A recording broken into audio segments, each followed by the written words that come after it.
Bismillahirrahmanirrahim. Assalamualaikum warahmatullahi wabarakatuh. Alhamdulillah wa syukurillah wa ni'matillah wa la hawla wa la quwwata illa billahil aliyyil azim. Asyhadu an la ilaha illallah wa asyhadu anna Muhammadur Rasulullah. Allahumma salli ala sayyidina Muhammad wa ala ali sayyidina Muhammad. Hasbi rabbi zalallah wa fi qalbi ghairullah nur Muhammad sallallahu la ilaha illallah amma ba'du. Salah satu yang harus dikenali dalam memahami ilmu mengenal Allah adalah memahami af'al atau kehendak Allah Subhanahu wa Ta'ala yang maha mutlak. Kehendak Allah yang maha mutlak ini bisa merubah apa saja, termasuk memasukkan ahli ibadah ke neraka dan memasukkan ahli maksiat ke surganya. Bahkan menolak doa Nabi Muhammad SAW agar umatnya tidak berperang dan saling membunuh. Nabi SAW bersabda, "Aku memohon kepada Allah Subhanahu wa Ta'ala supaya tidak dibinasakan karena permusuhan sesama mereka, peperangan, pembunuhan antara sesama Islam." Tetapi permohonan ini ditolak oleh Allah Subhanahu wa Ta'ala. Kehendak Allah Subhanahu wa Ta'ala adalah ketentuan atau ketetapan Allah yang harus diterima dengan ikhlas.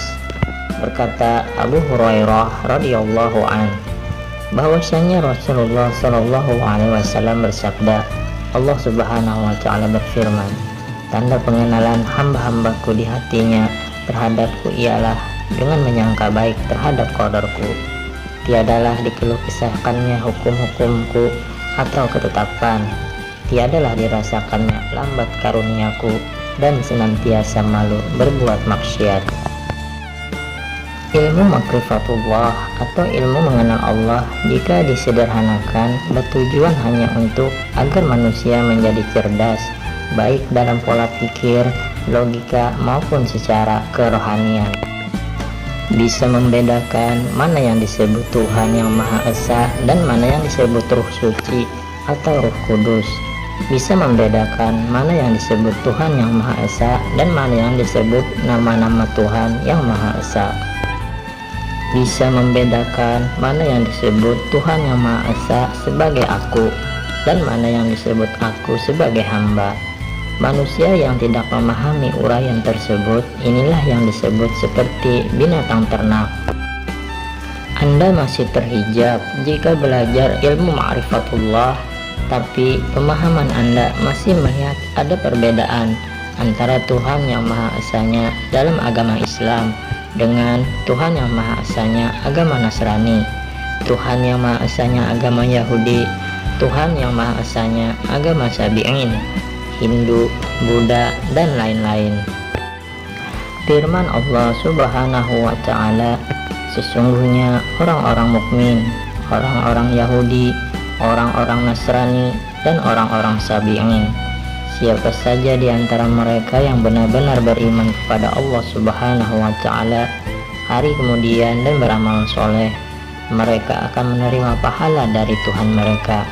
Tidak ada kekhawatiran terhadap mereka dan tidak pula mereka bersedih hati.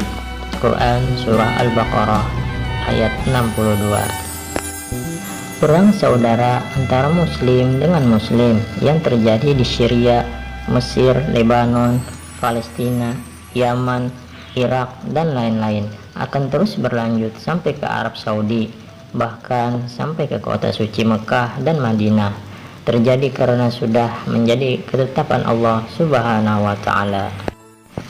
Jika seseorang yang belajar ilmu ma'rifatullah tetapi masih marah ketika mendengar dan menyaksikan perang saudara tersebut, maka itu pertanda bahwa dia belum mengenal Allah Subhanahu wa Ta'ala sebagai Tuhannya. Berkata Anas radhiyallahu anhu bahwa Rasulullah Shallallahu alaihi wasallam bersabda, barang siapa yang tidak ridho dengan qada dan qadarku, maka ambillah Tuhan selain aku. Barang siapa yang tidak ridho terhadap ketetapanku dan tidak sabar atas musibah dariku, maka carilah Tuhan selain aku. Itu sebabnya ikhlas adalah pencapaian tertinggi dalam bermakrifat. Wallahu a'lam bishawab. Demikianlah, semoga bermanfaat. Wassalamualaikum warahmatullahi wabarakatuh.